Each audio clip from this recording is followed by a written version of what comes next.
o escritor Miguel Sanches Neto e as editoras ABC Projetos Culturais e Container Edições. Tenho o prazer de recebê-los para o lançamento da coleção Arma Palavras e a palestra Literatura como Comunicação Lúdica. As atividades também marcam o encerramento do segundo Festival Gralha Azul de Vivências Literárias, que acontece desde ontem aqui no Sesc Estação Saudade. O projeto Arma Palavras é aprovado pela Lei Rouanet e conta com patrocínio da GEMAT e da COPEL. Ele prevê o lançamento de 4 obras infantis, das quais 2 estamos apresentando hoje ao público. O Rinoceronte Ri, da Container Edições, e o Estatuto de um Novo Mundo para os Animais, pela ABC Projetos. Como esse projeto tem como uma das prerrogativas o incentivo à leitura, iniciamos as atividades com a doação de parte de exemplares ao Instituto PHI. Então, eu convido aqui à frente o escritor Miguel Sanches Neto e o presidente do Instituto, Marceruti, para o recebimento simbólico dos livros.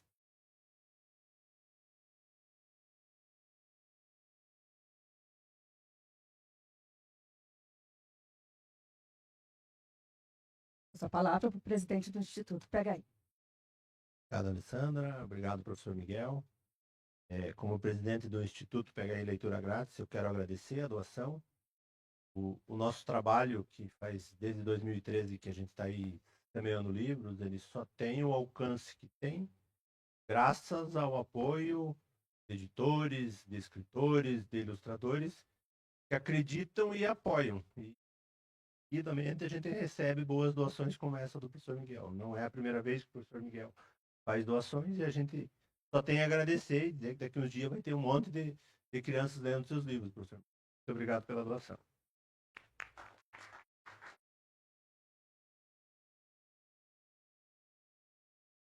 Então, sem mais delongas, eu passo a palavra ao escritor Miguel Sanches Neto, que ao final da palestra também autografará os livros. Acho que vou ficar. Boa noite, acho que vou ficar em pé, que daí eu falo menos. Ficar sentado eu falo mais, né? Queria agradecer a Alessandra Bucholdes, da ABC Projetos, a Juliana Sanches, da Container, que é um selo que a gente criou, a Juliana criou para a gente fazer livros e distribuir em bibliotecas públicas e em projetos de leitura, tal como o projeto PHI. Então, a principal intenção editorial desse projeto que a Alessandra apresentou aqui, é fazer com que o livro chegue principalmente naquelas pessoas que estão, naquelas crianças que estão nas escolas ou que vão pegar no mercado, no aeroporto, em vários lugares que o PHI tem os seus postos de entrega e coleta de livro. Queria, então, também parabenizar o professor Idomar, que é professor lá no nosso departamento de informática e que é um projeto inovador, né? Ele começou com livros grátis, era o nome inicial, ano passado, depois ele mudou, que é leitura grátis, porque a ideia do PHI é que o livro você leia e devolva o livro e que ele circule por um maior número de pessoas para fazer aquilo que os livros fazem com a gente, e é transformar a nossa visão de mundo. Queria agradecer a presença de todas e todos os amigos que nessa véspera, nessa sexta-feira, véspera de feriado de aniversário da cidade, doaram aqui uma parte do seu tempo vindo até o Sesc para a gente falar um pouco desse tema que a Alessandra apresentou aqui, que é a literatura enquanto comunicação lúdica. Depois eu vou falar um pouquinho sobre isso. Devo deixar também aberto para fazerem algumas perguntas para que eu não fique muito cansativo. Queria agradecer a presença do professor e doutor Mário Montemor Filho, que é presidente da Associação Médica, e eu sempre falo que é muito bom ter um professor de medicina ou um professor de informática, no caso, que são comprometidos com a leitura. Não, a leitura não é uma obrigação apenas das pessoas formadas em letras, ou das pessoas que leem, ou das pessoas formadas em biblioteconomia ou em pedagogia. Ela é um compromisso da sociedade como um todo. Então, doutor Mário, obrigado por representar a Associação Médica. E no nome do Jefferson, que é o editor da editora da UEPG, agradecer a todos os integrantes da nossa equipe da UEPG que estão presentes aqui e o público em geral. E dizer a importância, né, de fazer livros no interior do Brasil. Eu tenho livros publicados em editoras no Rio, em mais de uma editora no Rio, em editoras em São Paulo, né, em grandes editoras, o maior complexo de editoras da... Chegou o responsável aí, ó, pelas ilustrações. Tudo bem, Elinho? Parabéns pelas ilustrações. A melhor parte do livro é a ilustração, viu? Depois... Obrigado aí pela presença. A maior editora da América Latina chama-se Companhia das Letras, é um complexo de editoras, e eu tenho vários livros publicados pela Companhia das Letras. Então, por que um autor que circula nacionalmente quer publicar livros no interior do Brasil? Porque a gente tem que transformar cada cidade numa cidade de livros. O livro não pode ser privilégio apenas dos grandes centros, das grandes editoras, dos grandes complexos editoriais. O livro tem que ser algo corriqueiro em todos os municípios. Então, uma parte dos meus livros eu estou tirando dessas editoras. Eu tirei da Record o Estatuto de um Novo Mundo para os Animais. Tirei também o Rinoceronte Ri, que vai ser o próximo que a gente vai lançar, né, Alessandra? E um cachorro chamado Socorro é um livro inédito que estava na editora Bertrand Brasil. E quando eu comecei a tirar os livros já publicados, eu tirei esse livro também, que já estava contratado pela Bertrand Brasil, mas ele nunca tinha sido publicado. E a ideia é que a gente fortaleça a produção do livro no interior do Brasil. Porque quando o livro é feito aqui, nós podemos contratar um grande artista como o Hélio Chaves para fazer a ilustração. Quando um livro é feito aqui, você contrata o revisor na região, na cidade ou na região. Quando o livro é feito aqui, você fomenta, então, uma pequena cadeia, mas extremamente importante, que é a cadeia de produção editorial. E a gente vai perdendo aquela estranheza em relação ao mundo editorial. Hoje, o programa Pega Aí, o professor Idomar estava me contando aqui, que tem publicado 12 livros por ano para distribuição gratuita, não apenas em Ponta Grossa, porque vocês têm uma abrangência que ela é 15 municípios, que é regional, né? Então, veja a importância não só da gente ter livros nas nossas bibliotecas, nas nossas casas, mas ter também produção local de literatura e produção editorial local, como é o caso aqui. O autor é de Ponta Grossa, o ilustrador é de Ponta Grossa, a editora é de Ponta Grossa, e esses livros vão chegar para leitores de Ponta Grossa. Então, acho que isso cria uma familiaridade com o livro que ela é diferente daquele livro que a gente compra lá, que são ótimos, mas que você não sabe nem a cara do autor, que você não sabe a cara do editor, que você não sabe como que aquele livro foi produzido, se aquela ilustração é brasileira ou se ela foi comprada de um ilustrador da editora no país de origem. Enfim, cria-se o fomento a uma percepção da literatura muito mais próxima da comunidade quando existem essas possibilidades de edição local. A Alessandra Bucholdes tem publicado aqui vários livros. Acho que talvez hoje ela seja, fora a editora da universidade, que já tem uma longa tradição, ela seja a editora que mais publicou livros, e tem publicado hoje livros que não são só de pontagrossenses. Eu acabei de ler o livro que ela publicou de um poeta que é do oeste do Paraná, que é meu amigo, Ricardo Corona, e mora hoje em Curitiba, e estou lendo um livro daquele grande cineasta, daquele grande diretor, que é o Ali Muritiba. A produção mais famosa dele é o Novo Cangaço, que saiu, acho, na Globoplay ou na Netflix, não me lembro em qual streaming saiu, e que não é de Curitiba, mas morou em Curitiba, e mora em Curitiba, e hoje é um cineasta reconhecido internacionalmente. Então, está publicado aqui pela editora de Ponta Grossa. Então, veja que isso vai criando um círculo virtuoso de acontecimentos literários e outras editoras que estão aqui surgindo dentro da cidade de Ponta Grossa. Então, feita essa reflexão sobre a importância de livros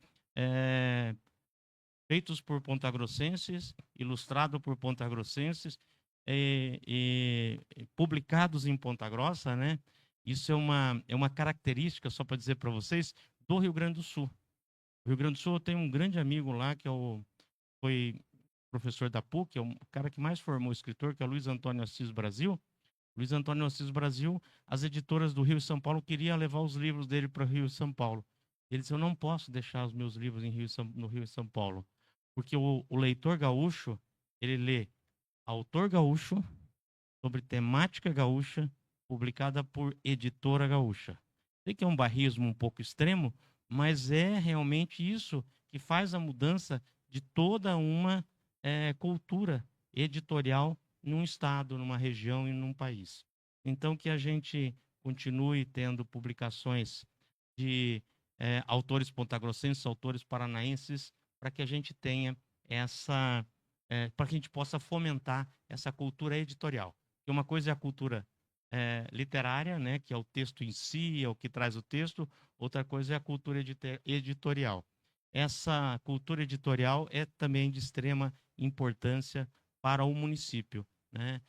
Logicamente não vai girar a economia do município em torno disso, mas é uma parte dessas economias criativas tão importantes para o município, principalmente para os artistas, principalmente para aqueles que vivem do trabalho artístico, é algo extremamente importante. Também queria dizer nesse sentido a importância dos empresários, né? Não é todo empresário que incentiva a cultura. A Alessandra sofre na peregrinação dela aí, mas a gente não deve falar dos que não apoiam e temos que falar dos que apoiam, né? E aqui o Álvaro Góes da GEMAD, oriundo da Universidade Estadual de Ponta Grossa, onde ele fez faculdade. Ele é um apoiador de todos os projetos de cultura que a gente apresenta para ele. E também, ultimamente, a gente tem conseguido também da transportadora do Gilberto Teixeira da Costa Teixeira, estava tentando lembrar o nome da empresa, também tem sido um apoiador de literatura e de cultura. Então, criar esse mundo editorial é, ao mesmo tempo, criar também uma boa vontade entre os empresários para que eles fomentem a produção cultural local, né? Nós temos hoje, estou falando de outras coisas antes de falar da minha fala aqui principal, tudo isso é prolegômeno, hein? Nós temos uma outra coisa que a gente tem trabalhado, a gente tem batalhado, tem levado isso para os políticos, que é o seguinte: quando se instala uma empresa multinacional que tem incentivo no município, a gente tem que exigir que no plano de instalação, se ela teve incentivo, que os recursos que ela tem para a cultura sejam parte deles aplicada no município. Dá um exemplo para vocês. Se você quiser apresentar um projeto para uma das grandes multinacionais, qualquer uma delas que estão aqui com incentivo, né, você tem que ir a São Paulo. Só que para ir a São Paulo e apresentar o projeto lá, você vai competir com todos os atores da Globo, você vai competir com todos os cantores sertanejos, nada contra os cantores sertanejos, nem contra os atores da Globo. Só que eles têm um poder de convencimento para aquele projeto que as pessoas que estão em Ponta Grossa não têm. E não há um problema de ficar parte do dinheiro para se aplicar na cultura no país como um todo, mas parte tem que fomentar a cultura local, a manutenção da nossa história, a manutenção dos nossos museus, a manutenção dos nossos artistas de modo em geral. Enfim, essa é uma luta que a gente tem que fazer para que as empresas estabelecidas no município devolvam parte dos seus impostos para a produção cultural local, para o PHI, para o FENATA, para o FUC, enfim, para os festivais como o festival aqui Gralha Azul, que a Alessandra vem organizando.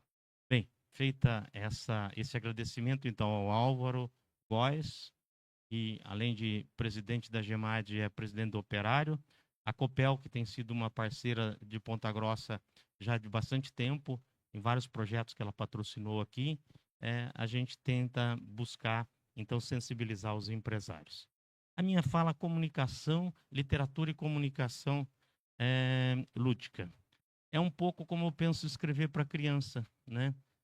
Quando nós pensamos em comunicação, nós pensamos em comunicação muito qual é a mensagem e o texto vai passar para alguém. Quer dizer, qual a mensagem desse texto?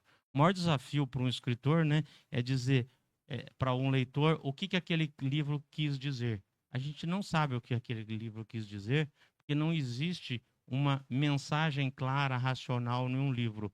A gente não escreve um livro com um objetivo muito claro. A gente não escreve um livro com a busca de explicar ou de ensinar algo para as pessoas. A gente escreve um livro pensando muito na literatura, muito na emoção daquele que vai ler o livro. Então, o alvo de uma escrita literária não é a comunicação racional, não é a comunicação de uma tese, não é ensinar algo para um leitor, mas sim permitir que aquele leitor, através da leitura, tenha uma experiência emocional, uma experiência estética que modifique a maneira dele ser, que modifique a forma dele e ver o mundo. Então, é esse tipo de objetivo que move a literatura. E uma outra grande característica da literatura é que ela permite que a gente se coloque no lugar do outro.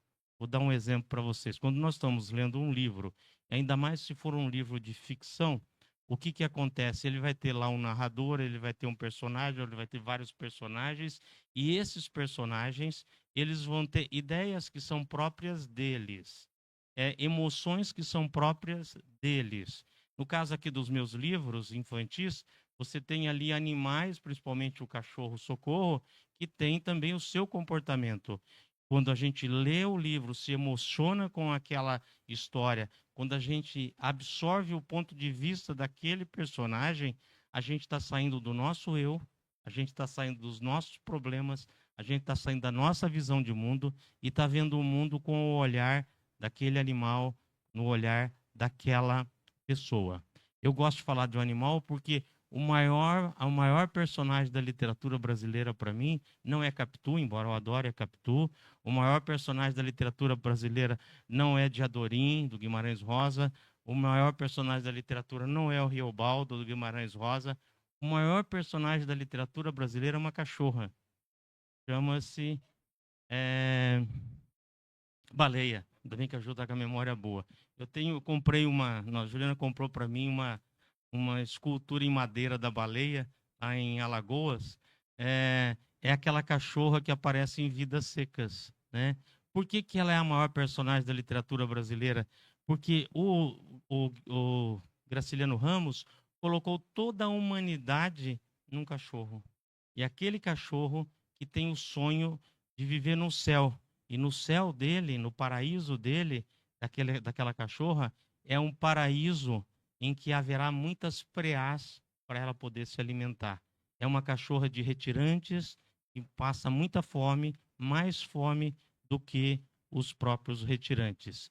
Numa cena, logo no começo do romance, ela vai e busca e mata um preá. Ela não come o preá. Ela, morrendo de fome, ela traz o preá e entrega para a família. E a família, então, tem essa refeição com o preá.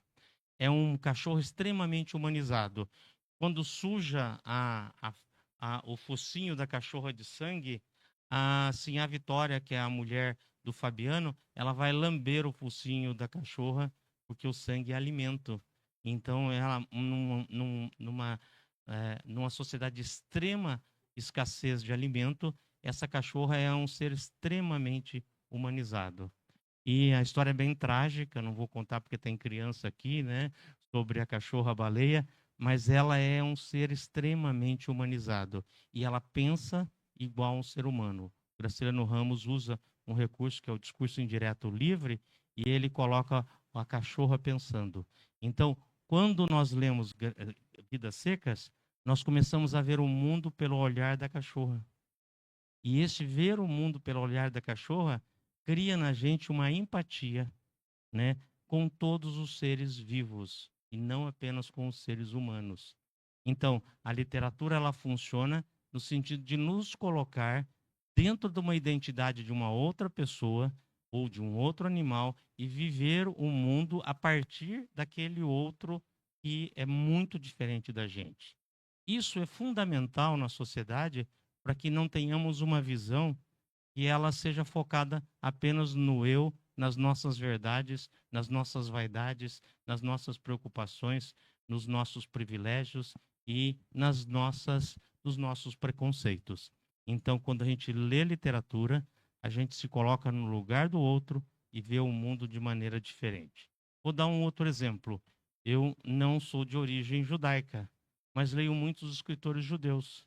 Leio principalmente um escritor chamado Isaac Bashevis Singer, um grande escritor polonês que foi para os Estados Unidos e que tem uma obra fantástica, né, muito bem feita. E quando eu leio os livros, os contos e os romances do Singer, o que que eu estou? Eu estou olhando o mundo a partir de uma trajetória judaica. Assim, também, quando a gente lê um livro produzido por um indígena brasileiro, nós não estamos lendo sobre os indígenas brasileiros, como é o caso de um autor de quem eu gosto muito aqui no Brasil, que é o Daniel Munduruku. Eu acho que é um grande escritor, o maior escritor indígena que nós temos, com prêmios internacionais, com uma obra vastíssima. Ele ficou mais conhecido, ele foi ator numa das novelas recentes da Globo. Ele era aquele indígena que aparecia na novela, agora eu não lembro o nome dele na novela, mas é um grande escritor indígena. Então, quando eu leio Darcy Ribeiro, que é importantíssimo, Darcy Ribeiro fala para mim como era a vida, como é a cultura indígena, como era. Ele está narrando sobre os indígenas. Quando eu leio Daniel Munduruku, me coloco no lugar do Daniel como um indígena e vejo o mundo a partir daquela identidade que não é a minha.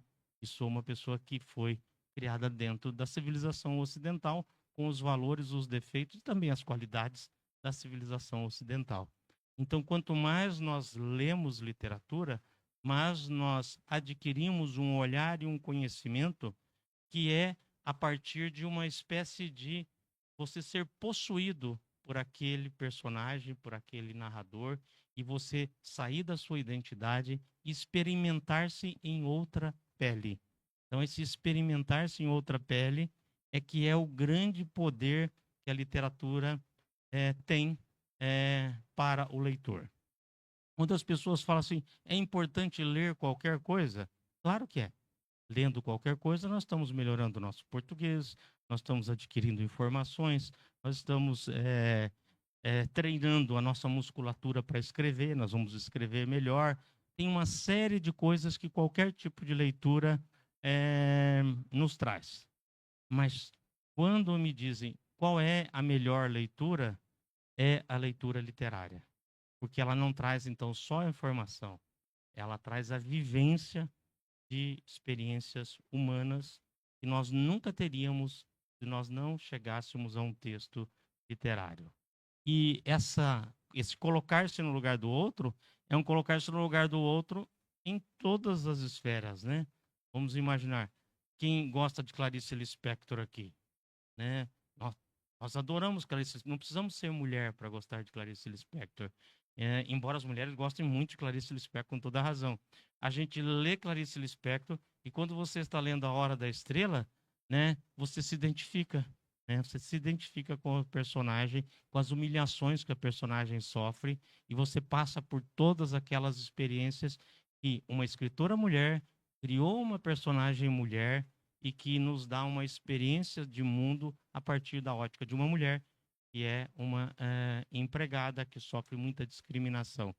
Então, a experiência, a comunicação, então voltando ali, né, a comunicação da literatura, ela é uma comunicação sensitiva, ela é uma comunicação identitária, ela é uma comunicação de mudança do nosso lugar de existência. Nós saímos de um lugar da existência e vamos para um outro lugar da existência. Por isso é tão fascinante e por isso depois que uma pessoa começa a ler literatura, ela passa a ter uma necessidade de sair dela e ir para essas outras identidades permanentemente. Você nunca esgota a tua sede de experimentar-se em outras identidades. Só para fechar isso daí, entrar especificamente na literatura infantil, infanto-juvenil, né? Tem a famosa frase, eu leio tanto que eu leio até bula de remédio. Mário, me desculpe, bula de remédio a gente só lê se precisa, né? A gente não lê por prazer, inclusive por causa da letrinha e por causa dos termos técnicos, né? Mas assim, a bula vai te dar uma informação sobre aquele remédio, né? Grande leitor, ele busca os textos mais potentes, né? Esses textos mais potentes vão te colocar em contato com metáforas, com pensamentos abstratos, né? Vão te colocar em contato com conceitos com os quais você não tinha ainda convivido, vão colocar você em contato com uma potencialidade das palavras, com a beleza das palavras. Tudo isso o texto literário traz em acréscimo à leitura comum. Então, nada contra a leitura comum, que é extremamente importante, mas o texto literário tem esse excedente de qualidades, uma quantidade de qualidades maior do que um texto que não é literário. E quanto mais literário o texto, mais a gente tem contato com essa potência da literatura, né? Tem frases que ficam marcadas na cabeça da gente porque são frases literárias, né? Tem poemas que eu decorei quando eu era jovem. Eu tinha 16, 17 anos e que eu nunca mais esqueci, porque aquela linguagem, ela é uma linguagem potencializada. Ela é uma linguagem que ela é própria, ela é única, né? Talvez eu já tenha ouvido esse poema, mas tem um poema que tem vários que eu sei, alguns eu declamava para Juliana, alguns eu já esqueci, mas tem um que eu gosto muito que é da Cecília Meirelles. Eu sou especialista em Cecília Meirelles. Eu canto porque o instante existe e a minha vida está completa. Não sou alegre nem sou triste, sou poeta. Irmão das coisas fugidias, não sinto gozo nem tormento. Atravesso noites e dias ao vento. Se desmorono ou se edifico, se permaneço ou se desfaço, não sei. Não sei se fico ou se passo. Sei que canto, e a canção é tudo. Tem sangue eterno, de asa ritmada. E um dia estarei mudo, mais nada. Eu aprendi, eu tinha 15, 16 anos esse poema que eu nunca esqueci. Por que que essa linguagem fica na nossa memória? Porque ela tem musicalidade, porque ela tem uma relação entre as palavras que é uma relação adequada para a memória, porque ela tem particularidades de significação que a linguagem comum não tem. Então, a comunicação, ela se dá na literatura, né, voltando, não tanto pela nossa capacidade de racionalização sobre um texto, mas pelo nosso contato, pela nossa relação quase que carnal com aquele texto. Na literatura infantil, infanto-juvenil, tudo isso é potencializado. A criança não quer aprender nada. Ela acha que aprender, ela aprende na escola. Quando ela chega num texto literário, tudo que ela quer é não aprender nada. Ela quer uma experiência de brincadeira. E o texto literário, antes de tudo, para infanto-juvenil, tem que ser essa brincadeira. Você tem que brincar com as palavras. Você tem que brincar com a história. Você tem que brincar com os personagens. Não podem ser personagens sérios. Os personagens ou as histórias, elas não podem querer dizer alguma coisa para aquela criança. Ela tem que justamente subverter a compreensão que a criança tem do mundo. Esse é o potencial que a literatura infanto-juvenil traz. Crianças que leem literatura infanto-juvenil, elas têm uma criatividade muito superior daquelas crianças que não leram ou não leem literatura infanto-juvenil. Porque a linguagem para as crianças, ela é extremamente potencializada na parte lúdica. Por isso daí a razão dessa minha fala, né, que não é nenhuma palestra, que é a literatura como comunicação lúdica, porque ela passa uma experiência de alegria, de brincadeira, e essa experiência que o leitor mirim tem, de de que ele pode usar as palavras da maneira dele.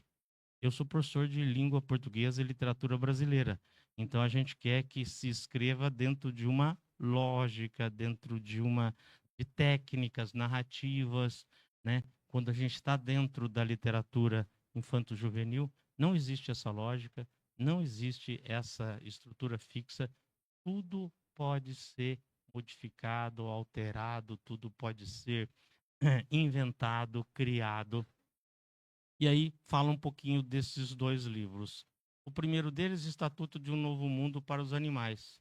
Eu fiquei imaginando o que que as crianças falariam, né, sobre o que é bom para os animais, né? Porque as crianças e os animais, eles têm uma relação muito mais intensa, muito mais próxima do que nós com os animais. Né? Há muito mais empatia, muito mais relacionamento entre as crianças e os animais. Então eu escrevi algumas regrinhas desses, como se fosse numa ótica das crianças, porque daí também o escritor adulto, né? Isso é outra coisa antes de falar disso. O escritor adulto, quando vai escrever para a criança, ele tem que fazer uma, como é que fala? Regressão, né? Uma regressão, não para o útero materno, né? Mas uma regressão para a infância e tentar ver o mundo com os olhos das crianças. Senão, novamente, ele volta a ser professor. Ele volta a dar aula para as crianças, né? E não é esse o objetivo. O objetivo é você estar no nível de imaginação de uma criança. E o estatuto, eu pensei como que as crianças pensariam que deveria ser a vida dos animais, que é bem diferente do que a gente pensa que deve ser a vida dos animais. E a criança ali, né, que não aparece, mas ela que vai determinando quais são as regras, vai dizendo o que é a lei para que esses animais possam ter uma vida melhor. E o livro é uma brincadeira tão gostosa que esse livro foi escrito em 2005, por aí, 2006. Ele foi publicado pela Bertrand em 2007. Teve um ilustrador que eu não conheci, e ele fez a primeira ilustração do livro. E o livro circulou, vendeu a edição, vendeu acho que 2 edições. E quando nós fomos reeditar, a Alessandra, a Juliana e eu, e nós chamamos o Hélio, foi uma brincadeira a relação, porque quando o Hélio terminou de ilustrar o livro, a Alessandra falou assim, faça o colofão. O colofão é uma frase que a gente põe no final do livro, falando do livro. Eu falei, mas o que eu vou falar, né? Porque é um livro sobre animais. E daí tem das regras do estatuto, um dos parágrafos do estatuto, que diz que de vários animais, cavalo, não sei o que, e sapato. Aí você põe que sapato é um animal, né? Então isso aí cria um estranhamento em quem está lendo. Como que o sapato é um animal? A gente tem que fazer toda a relação. No final, daí no colofão, na última página do livro, do Estatuto de um Novo Mundo para os Animais, eu fiz um textinho e o Hélio ilustrou, né? Que daí é o sapato falando. O sapato fala, olha, eu defendo tudo isso que os animais falaram aqui, nas outras páginas, porque dos animais vivos, porque eu também fui um animal, né? Porque veio do couro da vaca, eu também fui um animal. Então é o sapato conversando com a criança. Então, só para dar uma ilustração do que é escrever para a criança, é você utilizar toda essa liberdade para colocar um sapato falando como se ele fosse um animal vivo. E o Hélio rapidamente fez o desenho ali e já ilustrou a última página desse livro. Então, a comunicação se dá dentro de um texto literário pela linguagem. A gente escolhe relações de palavras, ou de animais, ou de bichos, ou de pessoas, que são inusitadas. Se você colocar as coisas comuns, aquilo vai ficar sem graça. Então, a partir dessa relação com o inusitado, com a criatividade, a gente faz uma história, que é uma história que pode encantar uma criança, se for boa, né? E não existe crítico literário mais perverso do que criança, né? Esse é o crítico literário na sua potência máxima, né? A gente adulto fala, o livro não está muito legal, mas eu vou continuar lendo o livro, né? Daí a poucos falam, não, tudo bem, está ruim o livro, mas cheguei até aqui, eu vou terminar o livro. A criança, ela faz assim, ó, joga o livro do lado e vai brincar com outra coisa.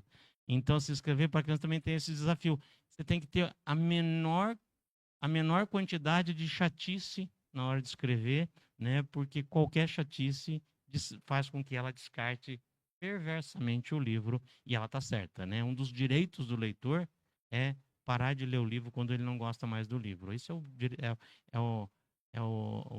a primeira regra de um leitor, é abandonar um livro quando o livro não interessa mais a ele. Então, essa comunicação lúdica é muito importante. No livro que a gente vai publicar agora, que é O Rinoceronte Ri, né, tem um verso que diz: e o rinoceronte ri por amor à rima. Vocês nunca viram um rinoceronte rir, né? Mas o meu rinoceronte ri por amor à rima. Então, o que eu estou querendo dizer? Que é as palavras que comandam as atitudes daqueles personagens, as atitudes daqueles animais que também vão aparecer no O Rinoceronte Ri.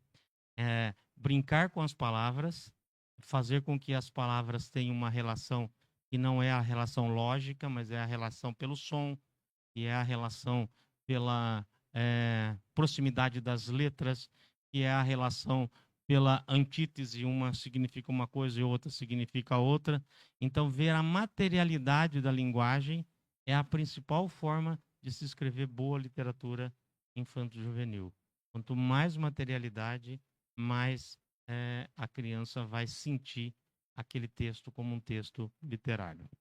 E o outro livro, Um Cachorro Chamado Socorro, no próprio título já diz tudo, né? Eu uso a brincadeira do cachorro, a semelhança, né, o eco da palavra cachorro no nome desse cachorro, que é Socorro. Na verdade, eu tive na minha infância um policial, que era um cachorro meio... O policial era um pastor alemão meio caipira, né? Já nem ouve mais falar em policial, mas era o cachorro que todo mundo tinha para cuidar da casa. Meu pai tinha uma cerealista, uma máquina de arroz, e nós morávamos na casa ao lado, meio no fundo, meio ao lado. E meu pai arrumou um cachorro, chegou minha irmã, ela pode me desmentir agora. O meu pai arrumou um cachorro, né? Eu era dos cachorros, a minha irmã era dos gatos, né? E o meu pai arrumou um cachorro que era para cuidar do nosso quintal, para ninguém roubar a nossa cerealista, ninguém roubar a casa, etc, etc. Lembrando que as casas tinham muro baixinhos, né? E o portão não tinha tranca, né? Então, o cachorro era o alarme de segurança, era a central de segurança da casa. E aquele cachorro bonito, né, que ficava numa corrente que meu pai colocava, né? Tinha um fio e ele ficava fazendo aquele trajeto na corrente. E uma noite assaltam a cerealista, levam tudo. E quando o meu pai abre a porta da cozinha, o nosso cachorro, o Bob, aquele monstro, aquele policialzão, estava amarrado no pilar da varanda, bem quietinho, brincando, ou seja, não latiu pro ladrão, não fez nada, né? E era aquele baita cachorro. Então, a partir dessa história, eu criei a história de um cachorro chamado Socorro, que é Bob o Bobo, né? Porque o nome do nosso cachorro era Bob. A gente via seriado americano, né? E a gente queria copiar os seriados americanos. Felizmente, eu não coloquei nos filhos nenhum nome assim americano adaptado, né? Mas assim, no cachorro eu coloquei Bob, né? O nome do nosso cachorro. E esse Bob viveu com a gente um tempo, e a partir do Bob eu fui contando outras histórias de outros cachorros que eu conheci ou que alguém me contou a história. Eu fui coletando histórias de vários cachorros e juntei e virou Um Cachorro Chamado Socorro. Uma das histórias é de um professor, a Fabiana conheceu o professor, pai da Dani, professor que era de odonto, da Dani Vargas, professor Protásio. Eu ia falar pelo apelido dele, mas não pode falar pelo apelido mais. Mas o Protásio, um dia fazendo um churrasco, ele preparou uma caipirinha e deixou a caipirinha ali fazendo um churrasco e tal, e esqueceu, e vai, faz o churrasco, serve a família e tal. E, de repente, a família, olha, aconteceu alguma coisa com o nosso cachorro, ele morreu, ele pega o cachorro está lá, né, desmaiado, levam para o veterinário correndo, o veterinário chega, examina o cachorro, ele tinha bebido a caipirinha, ele tinha tido um pileque que deixou no lugar baixo e o cachorro bebeu. Então, eu fui coletando essas histórias de várias pessoas e fui montando a história do Bob, né, que vai mudando de nome, né? ele tem vários nomes. O primeiro é Bob e ele termina com Socorro, né? Porque quando há o assalto, ele fica com a cara de como se estivesse pedindo socorro para as pessoas. Bob é o cachorro covarde, Bob é o cachorro sensível. Se alguém briga com ele, ele se esconde, ele foge, ele faz de conta que vai embora, mas não vai da casa.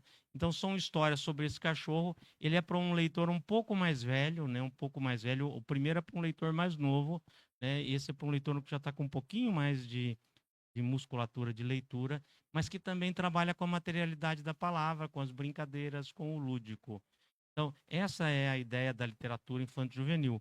Uma literatura, então, que não quer dar lições, mas que quer ser uma companhia divertida para as crianças. Porque, no fundo, o bom livro, ele é uma companhia, né? Ele é a melhor companhia que você pode ter em determinados momentos da sua vida. E esse é o grande livro de literatura. É aquele livro em que você se reconhece, ao mesmo tempo em que ele não fala sobre você. Ele fala sobre um outro que é bem diferente de você. E a literatura infantil, ela tem essa necessidade de que o livro seja um companheiro, seja alguém que está brincando com a criança. Hoje as famílias são cada vez com menor número de filhos, né? Antigamente era 16 filhos, 17 filhos, né? Depois foi caindo, 10 filhos, 8 filhos, depois foi caindo, nós somos de 4, depois foi caindo, hoje é 2, 1 filhos.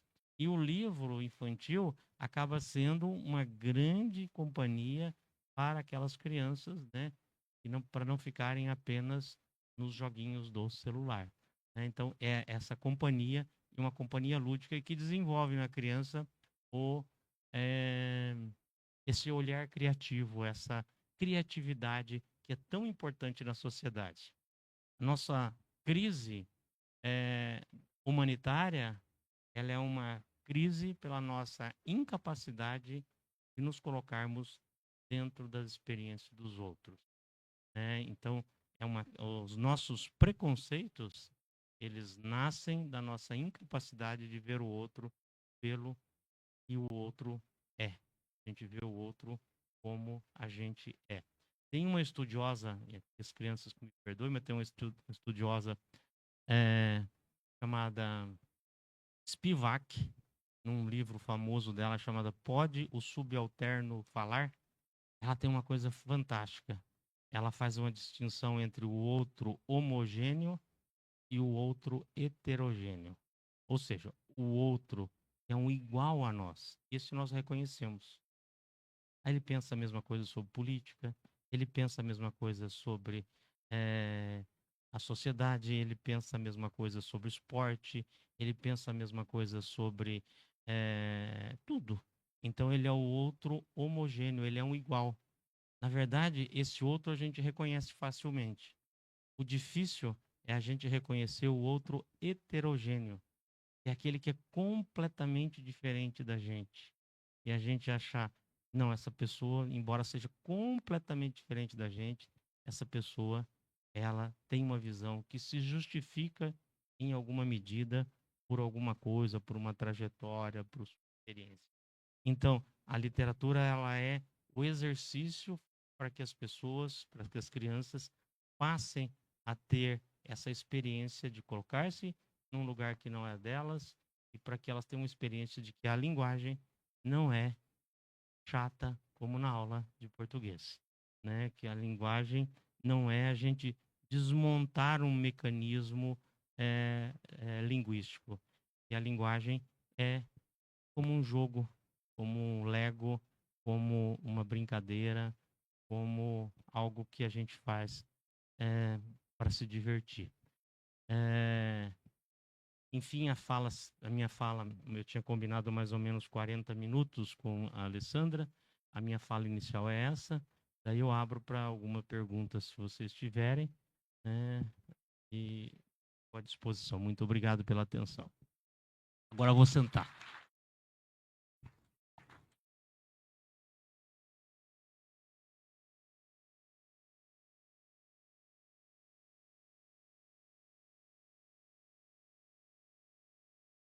Boa noite, professor Miguel.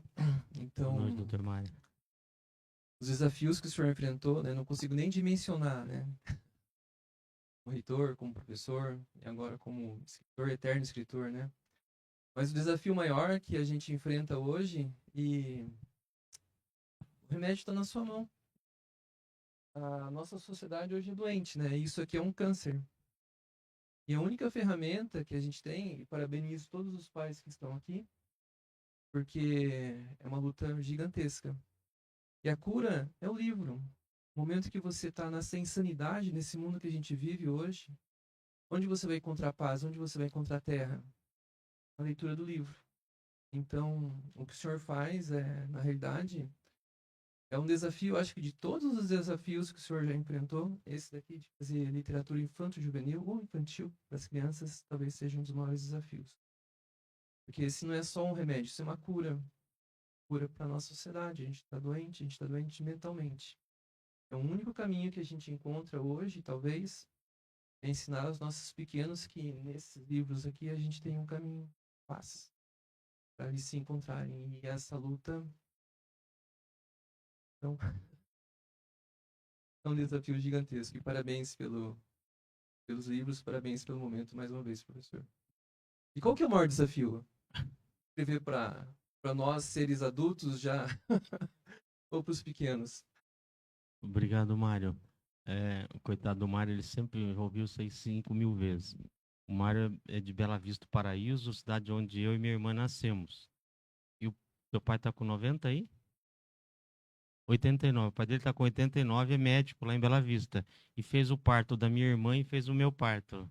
Nós nos encontramos, nós não nos conhecíamos, nos encontramos aqui em Ponta Grossa. E o pai do Mário. Podia ter matado a gente lá, daí tava tudo bem. Mas era um ótimo médico, minha mãe gostava muito dele, minha mãe é falecida. Mas eu falo isso porque aquilo que eu falei no início, como médico, o Mário tem uma responsabilidade com a cultura.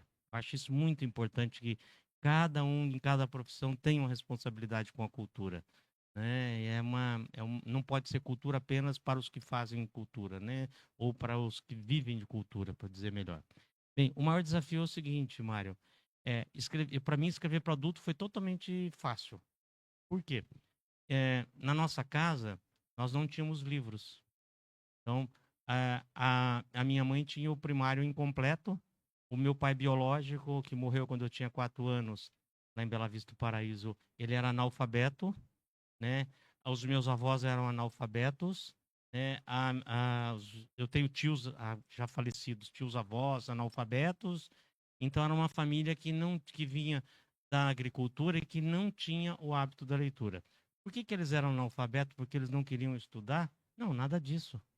Era o seguinte, eles vieram, a parte materna veio de Minas para plantar café no Paraná. A parte espanhola veio da Espanha para São Paulo e de São Paulo para o Paraná para plantar café. Eles não eram proprietários de terra. Não sendo proprietários de terra, eles não tinham terra, não se fixavam na terra.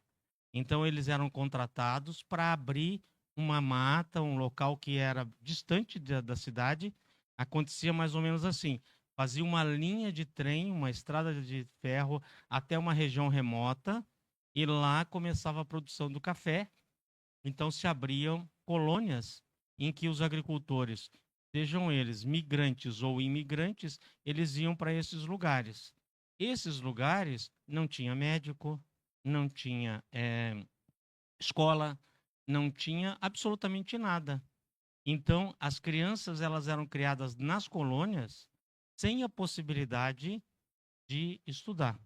Quando se abria aquela propriedade, né, como eles não eram donos da terra, os fazendeiros retiravam essas famílias, porque já não precisava da mão de obra deles para abrir, para plantar o café, para fazer os primeiros cultivos, para derrubar a mata, para ter as primeiras safras. Quando o café estava se tornando rentável, ficava um pequeno grupo na fazenda, e esses empregados, que não eram empregados, eram meeiros, eles iam para a próxima fronteira do plantio do café, que era muitas vezes quilômetros para frente, no meio da mata. Então, assim eles iam de lugar em lugar onde não havia escola, onde não havia nenhuma estrutura urbana, onde não havia a presença do Estado. Então, as famílias foram ficando analfabetas, né? Então, meu avô era analfabeto, meu pai biológico era analfabeto, nós fomos criados por um padrasto, esse sim estudou primário, né? Mas a maioria da nossa família vem dessa circunstância histórica do interior do Paraná e do interior de São Paulo, né? Então, de frente, de vanguarda em vanguarda do plantio do café, eles foram sendo afastados da escola, né? Tanto é que nosso pai, mesmo analfabeto, tira a família da roça e leva para a cidade para que a gente pudesse estudar. Nessa família em que nós fomos criados, então o livro não era um objeto presente. O livro era uma coisa que a gente teve contato com ele na escola. A escola é que nos permitiu ler livros que não fossem livros escolares. E nessa leitura de livros não escolares, eu não tive, parênteses, eu nasci em 65, me criei, toda a minha formação foi durante a ditadura militar. Durante a ditadura militar, as escolas eram extremamente refratárias a qualquer tipo de visão criativa, crítica, de posicionamento, qualquer visão que tivesse o mínimo conhecimento da história, da realidade, era sufocado. Então, assim, nós não tínhamos estímulo para ler nessa escola. Por um acaso, eu comecei a ler literatura na biblioteca da escola em Piabiru, que foi para onde nós fomos depois que meu pai morreu. Eu comecei a ler livros adultos com 12, 13 anos. 14 anos eu já lia muita literatura adulta. Eu comecei a ler, por exemplo, Graciliano Ramos com 15 anos. Ia, na época, por causa de uma professora, Graciliano Ramos, José Linhos do Rego, Jorge Amado, Raquel de Queiroz, né? Foram literaturas que eu li com 15 anos. Então, a minha formação literária se deu pela literatura adulta. Quando eu me torno escritor, depois eu faço letras, me torno escritor, escrever literatura adulta era uma coisa normal para mim, mas não era normal escrever para crianças, porque eu nunca tinha lido literatura infanto-juvenil. Eu só fui ler na faculdade. Nós tínhamos uma disciplina que chamava-se Literatura Infanto-Juvenil.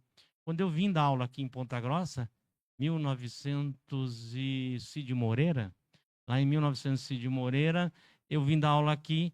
A primeira disciplina que me deram foi a disciplina Literatura Infanto-Juvenil. Eu dava essa disciplina muito para pedagogia, professora Neuza. E as alunos de pedagogia, para trabalhar, elas assistiam a minha disciplina. Era uma disciplina meio optativa, né, que a gente tinha lá em letras. E depois ela desapareceu. Então, eu comecei a ler literatura infanto-juvenil para ser professor. E depois, como professor, eu comecei a ler a literatura para as crianças. E só comecei a escrever literatura depois que meus filhos nasceram, para criança, depois que meus filhos nasceram. Camila está aqui, está com 30 anos. Camila, principalmente a Camila, ela levava as amigas dela para casa e ela dizia: pai, conta uma história para as minhas amigas aqui. E eu inventava uma história na hora, né? Tem uma que eu nunca publiquei, já mandei para alguns editores, os editores têm horror, né, essa história, mas que elas adoravam quando era criança. Era uma máquina de fazer neve, as crianças queriam conhecer a neve, era uma máquina de fazer neve que um político coloca numa cidadezinha, e essa máquina de fazer neve ela é movida por um combustível muito complicado, que era movido por xixi. Então todo mundo mandava o xixi para a máquina. Então a neve era da máquina de fazer xixi, né? Essa história eu contava para as crianças. A Camila devia ter 10 anos, 8 anos, não, sei lá.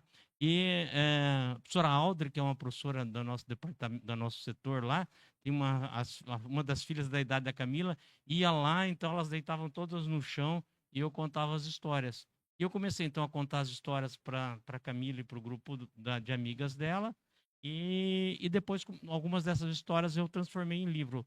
A que elas mais gostavam era A Cobra que Não Sabia Cobrar. né? Era a história de uma cobra, né? Cobra geralmente é um bicho que ninguém gosta, né? Essa cobra, ela era uma cobra boa. Ela emprestava tudo para todo mundo e não cobrava nada de ninguém. Então, o jogo de palavra cobra que não sabia cobrar.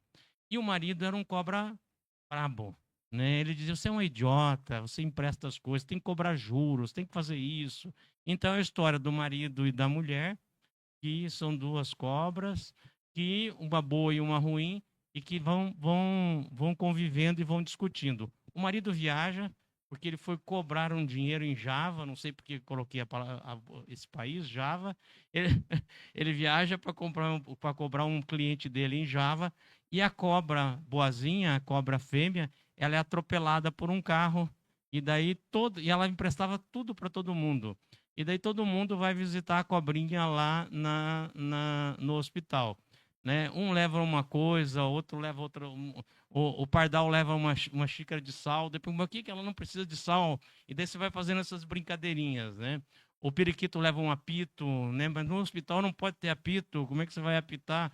Mas enfim, cria-se toda uma solidariedade. É uma história sobre a dádiva, de que aquilo que a gente dá não numa relação comercial de querer receber de volta da mesma pessoa. Aliás, esse é um livro maravilhoso, não me lembro o nome completo do autor, chama-se A Dádiva, de um escritor norte-americano, que ele levanta nas comunidades indígenas norte-americanas o conceito de dádiva. A dádiva é quando você faz alguma coisa e você não espera a retribuição imediata. Você faz porque você quis fazer, você achou que teu organismo mais íntimo, o teu espírito quis fazer alguma coisa boa. E você faz isso aí. Aquela pessoa não vai te devolver, ela não vai poder pagar aquilo, ela não vai poder retribuir, porque muitas vezes a pessoa que precisa da gente é aquela que não pode retribuir sequer um obrigado. Ela está tão em um autoabandono tão grande, ela está tão autoabandonada, ela se abandonou, que nem para dizer obrigado para você ela consegue. E você tem que fazer isso sem esperar a retribuição. Queria agradecer a presença do deputado Daniel Machado aqui conosco. Obrigado, deputada. E esse momento que a gente faz isso para o outro, né, a gente tem que fazer e esquecer. Porque se você começar a lembrar, lembra daquele dia que eu fiz isso para você, não sei o quê, existe uma expressão, você me deve essa pedra.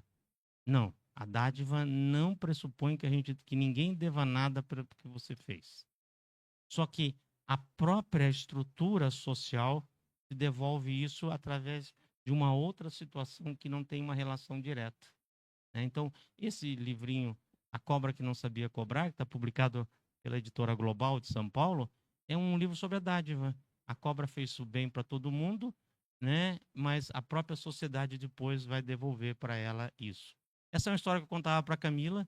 Daí a Camila foi estudar, nós moramos um período em Curitiba, ela foi estudar no Positivo e todo mundo tinha que levar uma história infantil. E daí eu pedi para um amigo meu diagramar, fazer uma brincadeirinha de diagramar essa história, xerocamos, imprimimos, e a Camila daí levou a historinha da cobra que não sabia para cobrar para cada aluninho da turma dela e leram essa historinha lá. Depois foi publicado, tem várias edições desse livro. É um livro muito, muito divertido, mas eu comecei a escrever para responder a tua pergunta, infanto-juvenil, com a chegada dos filhos, né? Agora, como um já está com 30, outro está com 18, eu não tenho netos, eu dei uma parada para escrever história infanto-juvenil. Estou esperando que com a chegada dos netos, Mário, eu volte a escrever literatura infanto-juvenil. Mas não tenho escrito mais até por conta do cargo e do trabalho que a gente vem fazendo, que deixa muito pouco tempo. Também dizer que esses livros estão escritos já há bastante tempo, tá? Não foram escritos agora recentemente. Um já foi editado, inclusive. Não sei se tem mais alguma pergunta.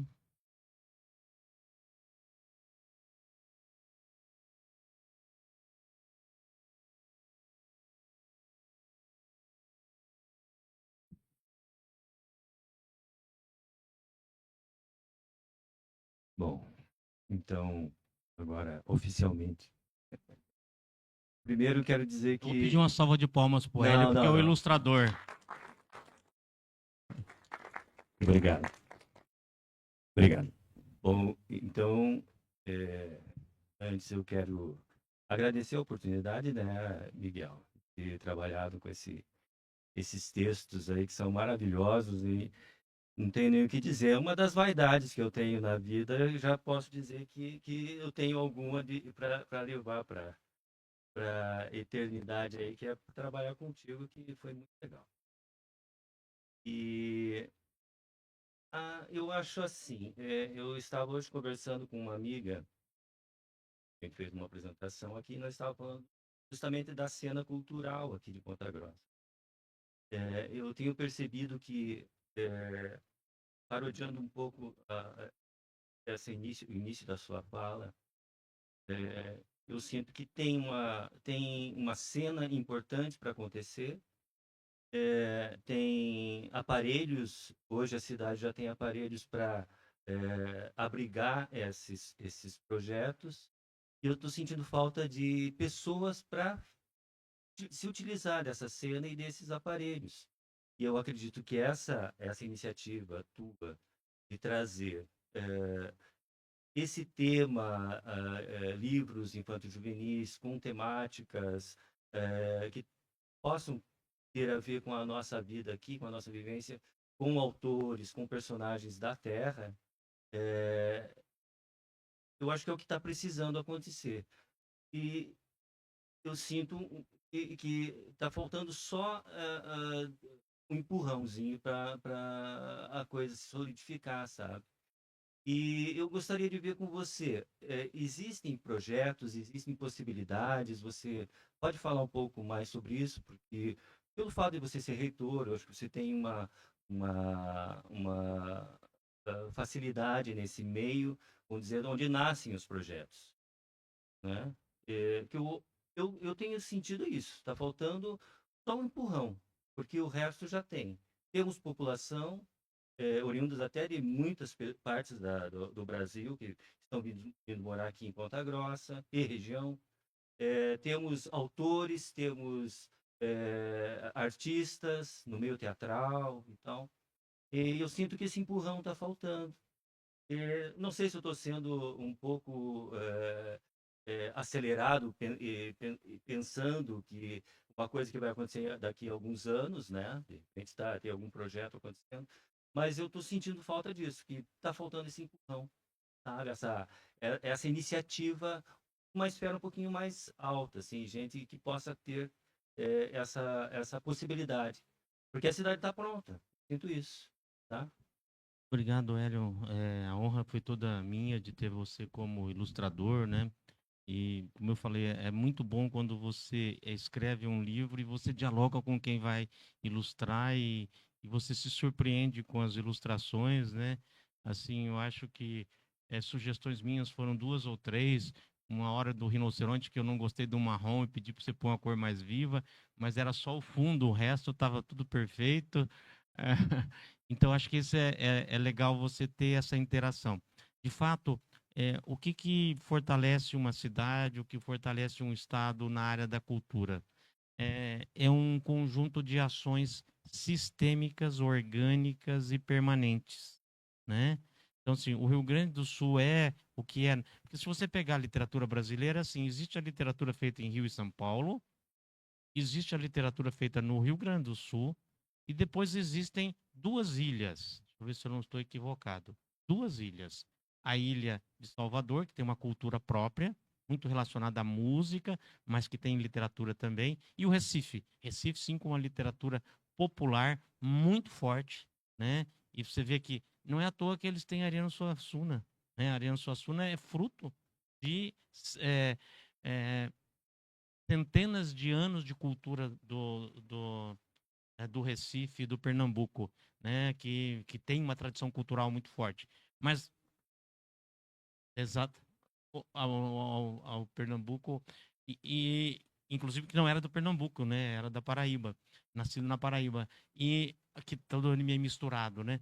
Então, você vê, você tem hoje, assim, o que a gente poderia pegar como modelo, realmente, é o Rio Grande do Sul. Não dizendo nós, paranaenses. O Brasil tem que pegar como um fomento à cultura local, é o Rio Grande do Sul. O que é determinante? Vou falar da literatura que eu conheço mais. Desculpe, as outras áreas eu conheço menos. O que determinou a força do Rio Grande do Sul na literatura? A Feira do Livro de Porto Alegre, a fixação dos escritores gaúchos no Rio Grande do Sul. Você viu que o escritor gaúcho não quer ir embora do Rio Grande do Sul? Né? O escritor paranaense, por muito tempo, ele queria, a primeira coisa que ele queria era morar em São Paulo. Né? E o gaúcho não, o gaúcho ficou lá. Ó, Érico Veríssimo ficou lá. Né? Luiz Fernando Veríssimo, depois com toda a projeção, ficou lá. Mário Quintana ficou lá.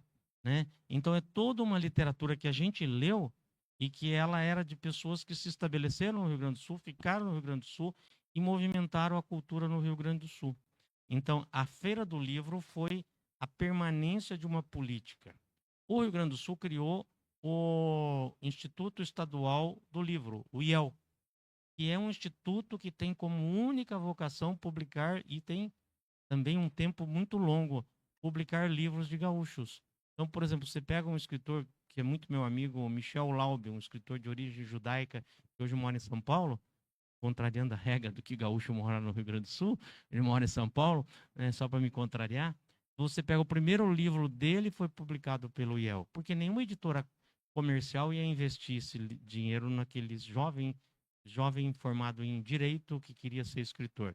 Então, quando você vai criando esses equipamentos e essa tradição por exemplo, uma feira do livro. Veja o Paraná, nós não temos uma feira do livro. Começa, vai 1 ano, 2 anos, morre. Começa, vai 1 ano, 2 anos, morre. Começa, vai 1 ano, 2 anos, morre. Né? Nós não temos uma Bienal do Livro. Estão tentando mais uma vez agora, já 2, 3 vezes tentaram. Nós não temos hoje, e não é porque nós estamos aqui na sede do SESC, mas a melhor política de cultura feita no Paraná, e nenhum demérito para os gestores de cultura, é o SESC, porque é contínuo, são 23 municípios que eles têm unidades do SESC, é contínuo, eles investem permanentemente, né? Eles fazem palestras, muitas vezes tem 5 pessoas. Já fui em palestra que tinha 4, 5 pessoas ouvindo. Mas são multiplicadores. Aqueles 4, 5 vão se tornar em 20, 15, 18, 40. Né? Então, a permanência dessas políticas é que a gente tem que garantir. E a criação desses equipamentos. Né? Um equipamento importante na área da literatura são as feiras de livro. Você fizer todos os anos, ao longo do tempo, você vai ter espaço para os autores locais, você vai ter espaço para os autores internacionais, para os autores estaduais, para os autores federais, né? Todos terão esse espaço. E a gente precisa incutir isso na cabeça do gestor público, porque o gestor público, e eu falo aqui como gestor público, a primeira tendência é: não fui eu que fiz, foi o outro que fez, não é problema meu. Nós passamos isso com os campi avançados da UEPG. A UEPG tinha campus avançado em vários lugares. Né? O prefeito fazia com a maior boa vontade, ele perdia a eleição, o outro dizia: não fui eu que fiz esse campus aqui, eu não quero continuar com esse campus aqui. Então, as políticas têm que ser permanentes. Aí eu volto ao operário. Não gosto de futebol, mas gosto do operário, né? O operário está acima do futebol, né? Já é uma instituição, né? É paranaense, nem mais ponta-grossense. Quando o presidente do Operário, Álvaro, foi procurar o EPG, ele procurou dizendo assim: eu quero fazer um CT, um centro de treinamento, não sei onde fazer, e eu não tenho dinheiro para comprar o terreno, mas eu posso estruturar um terreno. O EPG tinha muito terreno, não tem muito terreno, são 50 alqueires. E tinha uma área lá muito perigosa, desabitada, escura, e é dos fundos da educação física. Eu falei: opa, vou doar isso para o operário, ceder para o operário vai fazer o centro de treinamento, ele vai cortar a grama, menos serviço para a gente, ele vai iluminar, ele vai trazer gente, vai ficar uma coisa bonita, todo mundo vai dizer: estou aqui treinando na UEPG, vai valorizar o EPG, etc, etc. Falei: eu ofereço o terreno, quantos 1000 metros você precisa, nós oferecemos o terreno. Aí fizemos a reunião com a diretoria do operário, o Álvaro muito pragmático, ali eu conheço o jeito do Álvaro, assim, 30 segundos você tem para convencê-lo. Mais do que isso, ele já está pensando no próximo negócio que ele vai fazer, no próximo problema que ele tem que resolver. Ele falou, como você garante que vai manter, quando você sair, vão manter o CT do Operário aqui? Eu falei, você conhece o FENATA? Ele falou, trabalhei nele, eu já fui ator e trabalhei no FENATA. O FENATA foi feito pelo primeiro reitor da UEPG e nenhum reitor desfez isso. Ninguém. Então, aí o teatro, o caso do FENATA, é uma política permanente da UEPG. FUC também tem inúmeras outras. PROTAC na área de serviço social, né? Então, a gente manter as políticas. Eu acho que o maior desafio de um gestor é manter as políticas do gestor anterior. E manter com a mesma qualidade, reconhecer como sua, valorizar e dizer isso é importante para a cidade. Porque nós já tivemos tentativas de Feira do Livro aqui, várias tentativas de Feira do Livro aqui, e elas não prosperam, né? Então, acho que é isso que modifica a cultura de um local. E essa ideia que eu falava no início, né? De a gente ter uma parcela de leitura de... Como é que nós vamos conhecer o Paraná, gente? Nós vamos ter que pegar o carro para conhecer o Paraná? Tem uma coisa muito mais barata, a literatura paranaense. Quer conhecer o Oeste? Leia Os Dias do Demônio do Roberto Gomes. Quer conhecer como que surgiu Londrina? Leia Terra Vermelha do Domingos Pellegrini. Quer saber como que era, como que começou a colonização de Tibagi? Vamos ver quem que diz qual romance tem que ler. Qual romance tem que ler? Não, de Tibagi. Tibagi tem um romance chamado O Crime da Fazenda Fortaleza, do Davi Carneiro. Então, o Paraná está mapeado pela literatura. Ele está representado pela literatura. E deve estar também pelas artes plásticas. Por exemplo, todas as vezes, a Juliana já fica cansada, mas todas as vezes que eu vou a Jacarezinho, eu vou fazer o quê? Todas as vezes a Jacarezinho. Eu não sou religioso, hein? Eu vou na igreja. Vou na igreja ver os afrescos, os murais de um grande pintor chamado Sigaud.